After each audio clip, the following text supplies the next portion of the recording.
Извините, пожалуйста, я когда плачу, это маленький сын приходит и...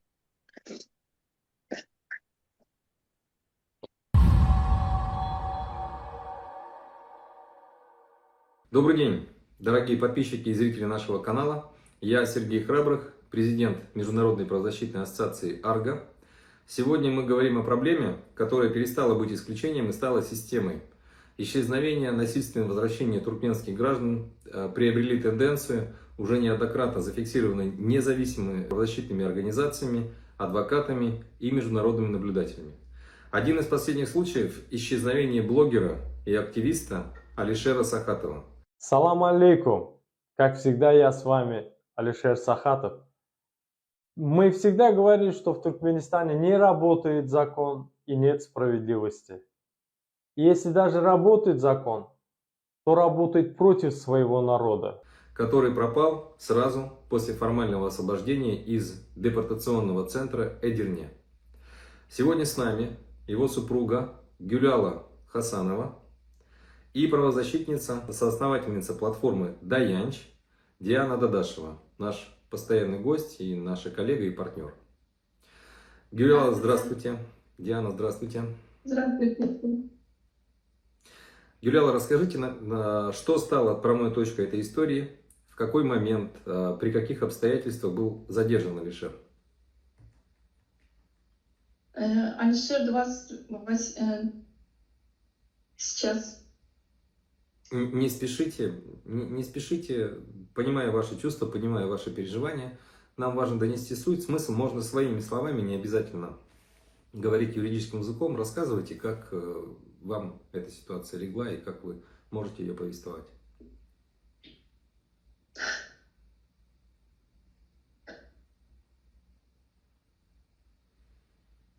Здравствуйте всем. 28 апреля к нам в дверь постучили два полицейские. Я не знаю. Глава, может быть, вам легче будет на турецком языке говорить, а я перевод предоставлю себе, если можно будет. 28 апреля в 7 часов, в 7 утра, в дверь позвонили двое полицейских в штатском. Муж вышел. Мужу сказали: «Давай, мы забираем тебя в управление безопасности». Потом муж спросил: «Я вернусь домой?» Ему ответили: «Да», сказали. «Вернешься», сказали. «Только там тебя мы спросим пару вещей, но ты вернешься», сказали они. После этого муж собрался, вышел и ушел. Я тоже пошла рядом. Ему совершенно не дали поговорить с адвокатом по телефону. Потом, оттуда через 2 часа, мужа сразу увезли в центр депортации в Анкаре. Неделю его держали в центре депортации в Анкаре. После этого отправили в центр депортации в Эдирне. Но мой муж никоим образом не нарушал законы и порядок Турции. Он говорил правду. Он говорил о несправедливости в нашей стране, на родине. Больше никак мой муж порядок не нарушал. А теперь что грозит этому гаишнику, если работает закон? Читаем. Статья 212. Привлечение заведомо невиновного к уголовной ответственности. Часть 1. Привлечение заведомо невиновного к уголовной ответственности наказывается лишением свободы на срок до 3 лет. Скажите, пожалуйста, Гюляла, в последнем разговоре с супругом, что именно он вам сказал? Было ли у него чувство ощущения опасности, тревоги, давления? 24 июля вечером в 19:58 Алишер мне позвонил. Когда он звонил, его голос звучал очень взволнованно. Было ощущение, словно его документы уже подготовили и его собираются выпускать. Муж был одновременно и взволнован, и спокоен. В его речи чувствовалась равность. Он сказал мне, что в центре депортации Эдирне будут проводиться работы по ремонту телефонной инфраструктуры. Поэтому он сказал: «Я не смогу тебе позвонить». Обычно они могли звонить до 9 вечера, но насчет того вечера он сказал: «Ты только не волнуйся, не бойся, я просто не смогу позвонить в 9 часов». Его голос казался мне очень бодрым и полным надежды. Насколько я поняла, тамошний служащий поговорил с моим мужем. Служащий сказал ему: «Мы можем тебя сейчас отпустить, ты можешь выйти. Если твой адвокат напишет необходимую бумагу, ты выйдешь отсюда». Алишер был так взволнован и так рад тому, что он выйдет отсюда, и что все это наконец закончится. Какие шаги вы предприняли, в какие органы обратились, ответы получили от турецких или туркменских структур? Скажите, пожалуйста, Гюляла. Когда Алишер пропал 25 июля, мы сразу же отправили адвокатов в центр депортации. Не получив оттуда никакой информации, мы тут же начали действовать. Подали жалобу в прокуратуру Синопа, прокуратуру Эдирна и в полицию. Написали заявление во все инстанции. Документ о том, что Алишер якобы вышел оттуда, мне выдали только спустя месяц. Более того, подпись на этом документе, выданном Центром депортации Эдирне, не принадлежала Алишеру Сахатову. Это была не подпись моего мужа. Потом я пошла в наше консульство. Там мне сказали: мы ничего не знаем, уехал Алишер в Туркменистан или нет, мы не в курсе. Однако, когда я обратилась в полицию Синопа, мне сказали, что у Алишера нет легального выезда из Турции. Мы подали заявление в Конституционный суд и потребовали показать записи с видеокамер. Но суд нам видео не показывает. На мои письменные жалобы нет ответа, а дело закрывают с формулировкой «недостаточно улик». Хотя я знаю, что Алишера тайно вывезли в Туркменистан. 3 ноября состоялось заседание Конституционного суда.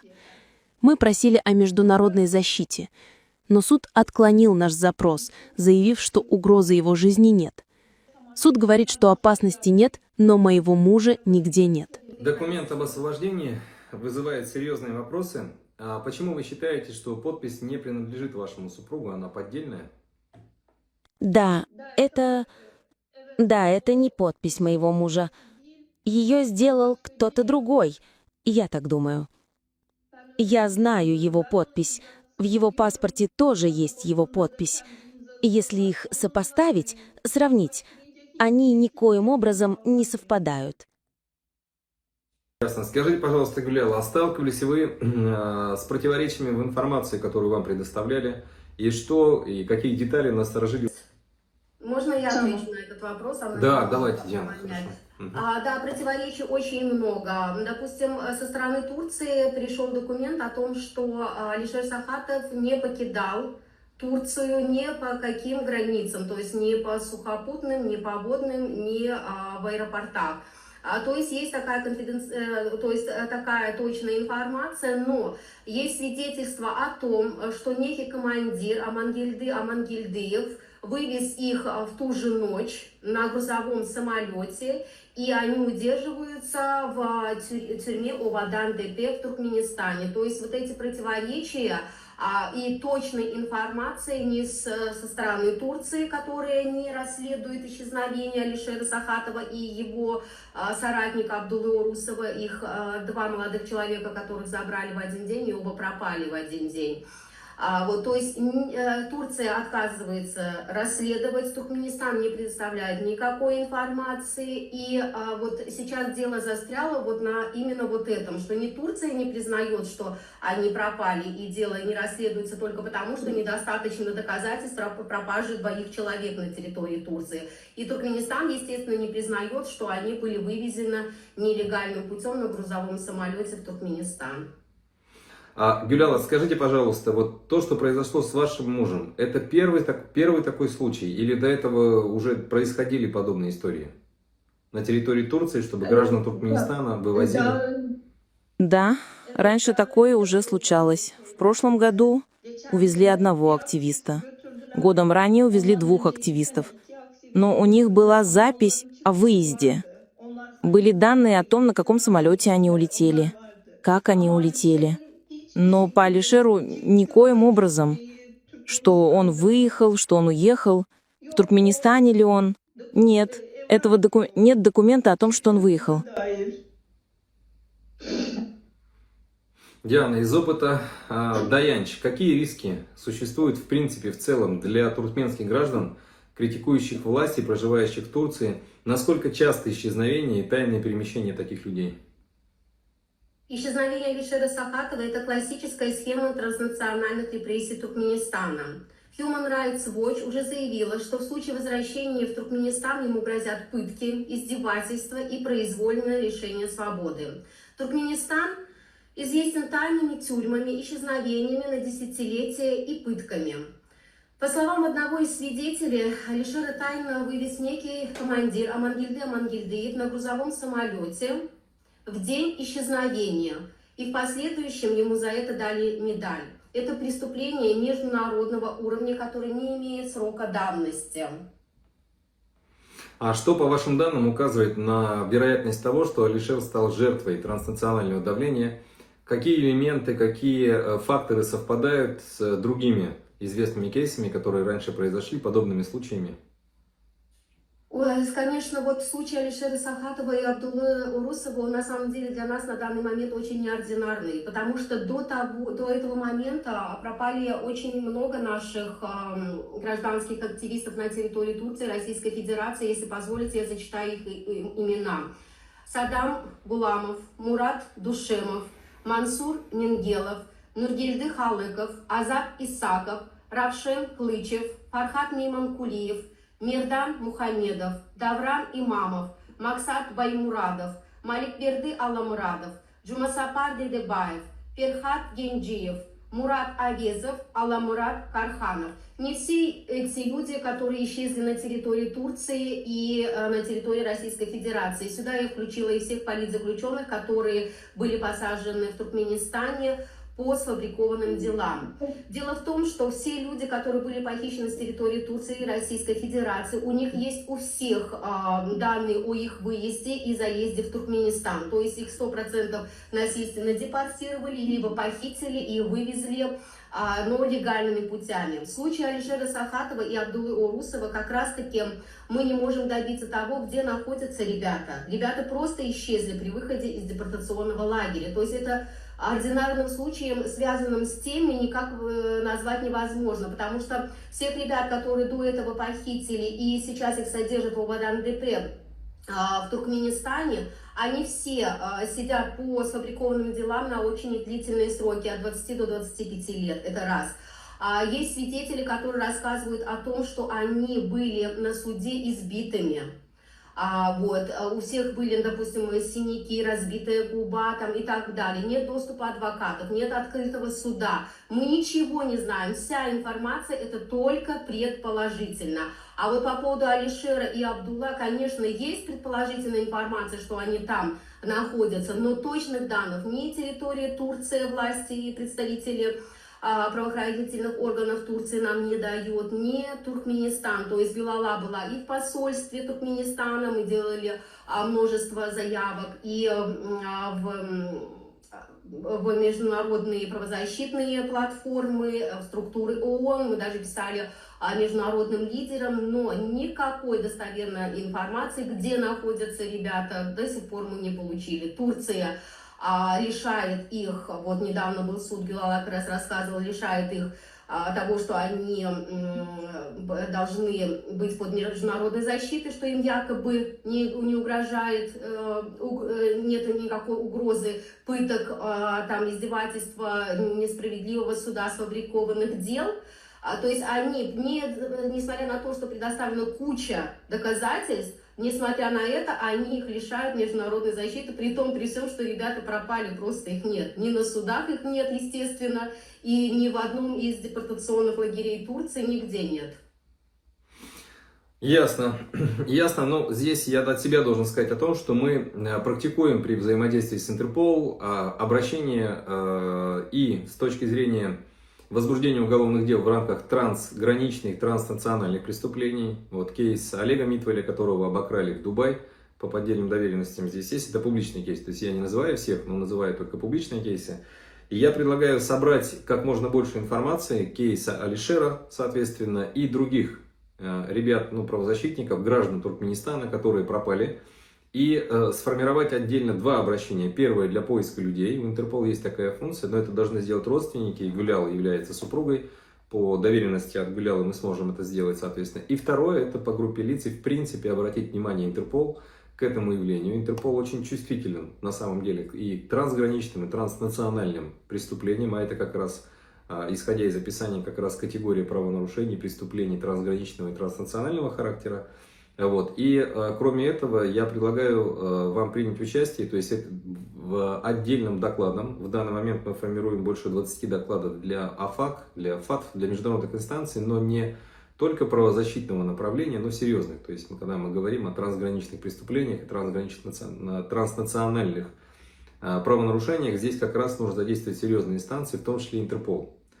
Скажите, пожалуйста, как за последние годы изменилась позиция Турции по отношению к гражданам Туркменистана в целом, которые запросили политическое убежище и либо находятся в статусе просителей политического убежища, но по ним решение не принято?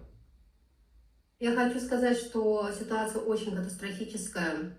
То есть ребятам, которые подают здесь именно на защиту, им просто эту защиту не предоставляют, отказывают на любом основании, не принимают никаких доказательств ни международного уровня, ни именно с государственного уровня Турции, потому что это не единственное, как вы понимаете, похищение и незаконная депортация наших людей. То есть с каждым днем ситуация все хуже и хуже. И вот сейчас под угрозой похищения как раз нахожусь я непосредственно и моя коллега Зарина Ахтямова, у которой тоже 2 маленьких детей, как и у меня, несовершеннолетних. Мы тоже находимся под угрозой похищения, и еще где-то более 100 наших активистов, которые находятся под угрозой похищения. Всем приходится прятаться, менять места жительства.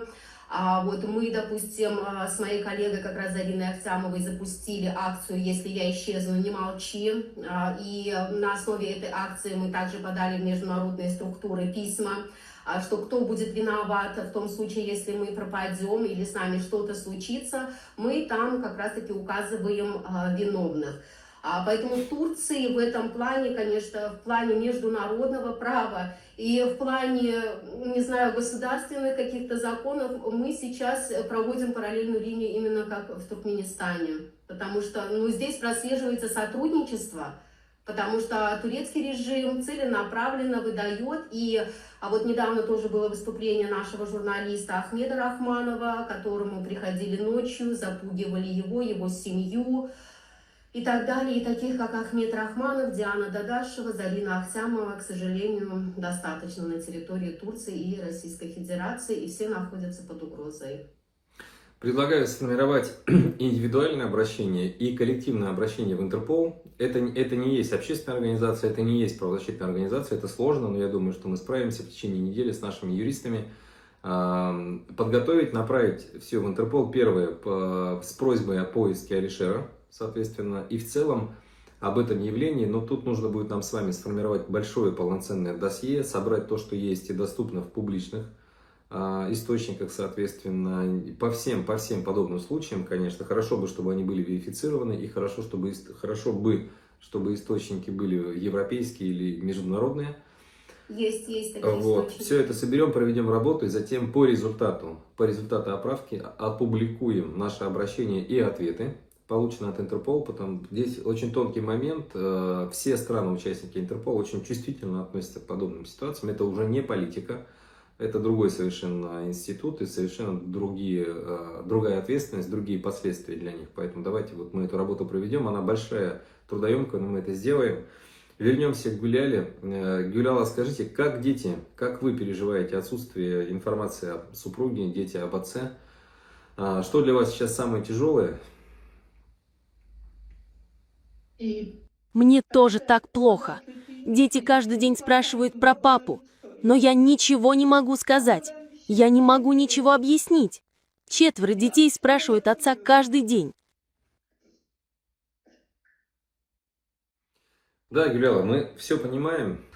Гуляла, скажите, пожалуйста, если бы сейчас перед вами оказались представители турецких властей, о чем бы вы попросили их в первую очередь? Я хочу обратиться к турецким властям, посмотреть им в глаза. Куда бы вы ни отправили Алишера, что бы вы ни сделали, дайте объяснение. У него 4 детей. Верните его домой. Мы его ждем. Моим детям нужен отец. Спасибо. И последний вопрос, Гюляла. Если бы ваш муж Алишер смог вас услышать, что бы вы хотели ему сказать прямо сейчас? Если Алишер меня слышит, мы его очень любим, ждем. Я делаю все, что в моих силах, и буду продолжать это делать. Он должен вернуться домой. Ему нужно прийти домой. Пусть возвращается. Спасибо. Сегодня мы обсудили не только исчезновение Алишера Сахатова, но и более широкий контекст. В целом практику исчезновения и насильственных возвратов туркменских граждан из Турции, которая становится уже системной. Я хочу поблагодарить вас, Гюляла, и Диану за вашу смелость, участие. И нам предстоит большой объем работы. То есть, повторю еще раз, обращение в такие инстанции, как Интерпол, требует четкой констатации фактов. То есть эмоциональный фон не то чтобы не приветствуется, а с точностью да наоборот только ухудшит. Поэтому нам нужно будет сформировать четкие фабулы, собрать четкую статистику, с юристами, соответственно, разумеется. Я попрошу вас, Диана, помочь Гюляле с доверенностями. Их не нужно подписывать нотариально. Мы находимся во Франции, у французской правозащитной ассоциации у нас есть преимущество, мы можем пользоваться рукописной доверенностью, то есть подписанной от руки. Отправленную в электронном виде. После видео мы сформируем инструкцию. Я думаю, что в течение следующей недели мы все сформируем, отправим в перевод. И по завершении, по отправке, еще раз вновь встретимся втроем. Обязательно опубликуем все обращения, которые мы направили. Повторю еще раз, это другие инстанции. Это не правозащитные, это не гуманитарного характера организации. И продемонстрируем, опубликуем ответы, которые нами будут получены. Я думаю, что это максимально эффективное юридическое правовое действие, которое мы можем совершить сегодня. Гюляла, я, все наши зрители, подписчики, хотим выразить вам поддержку. Держитесь, у вас дети. Понятно, есть эмоции, понятно, что это все очень эмоционально сложно и физически сложно, но держитесь, вы не одна. Вам повезло встретить Диану Дадашеву. Вы у нее не первые, в принципе, Диана и сама переживает большой, сложный, тяжелый период в своей жизни, наверное, самый тяжелый, но при этом дает поддержку другим, поэтому объединяемся, вы не одна, чем сможем, поможем, всегда на связи. И по завершении работы тогда еще раз встретимся, подведем кратко итог и поставим перед собой цели, задачи на ближайшие 3-6 месяцев. К сожалению, в течение недели, 2-3 или месяца не решится, но тем не менее это очень важный шаг. Сергей, если позволите, я бы дополнила обращением к власти к Туркменистану. Да, конечно. Да. Пользуясь вашей платформой, хотела бы обратиться к властям Туркменистана и к дипломатическим учреждениям на территории Турции. Пропали 2 ваших гражданина, 2 человека. И это не просто 2 судьбы, это судьбы всей семьи. Это не 1, не 2 человека. Это более 20-30 человек, которые сейчас страдают от того, что не знают, где находятся их любимые, близкие люди. И вы обязаны, как гаранты Конституции, принять непосредственное участие в нахождении этих 2 наших гражданских активистов, Алишера Сахатова и Абдулла Урусова.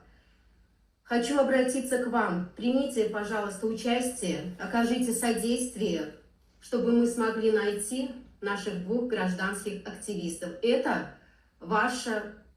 Я волнуюсь очень сильно. Это ваши прямые обязанности нести ответственность за каждого гражданина Туркменистана. Благодарю. Спасибо большое. Держитесь. Гюляла, держитесь. Мы сейчас подключим юристов, подключим специалистов и будем сообщать о каждом действии и шаге. От вас тоже понадобится выполнить небольшой объем работы. Поэтому давайте сконцентрируемся. Сейчас цели, задачи поставлены, поэтому давайте сейчас отработаем в ближайшую неделю и дальше уже будем ждать результатов. Спасибо. Да.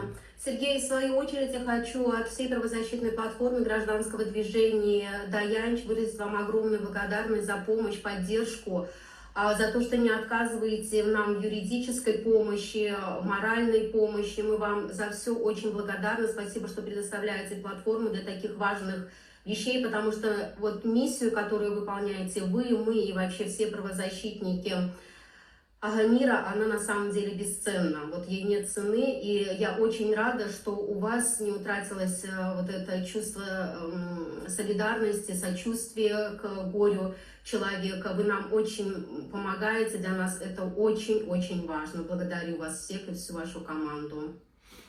Да, Диана, спасибо, это много. Напомню вам еще раз просьбу от меня, от моих коллег, помочь нам в рамках проекта «Обсерватория» по Туркменистану собрать статистику. Сложно, но мы потихоньку там по крупицам ее собираем по всем странам СНГ. Вот, поэтому тогда после этого эфира обсудим. Спасибо.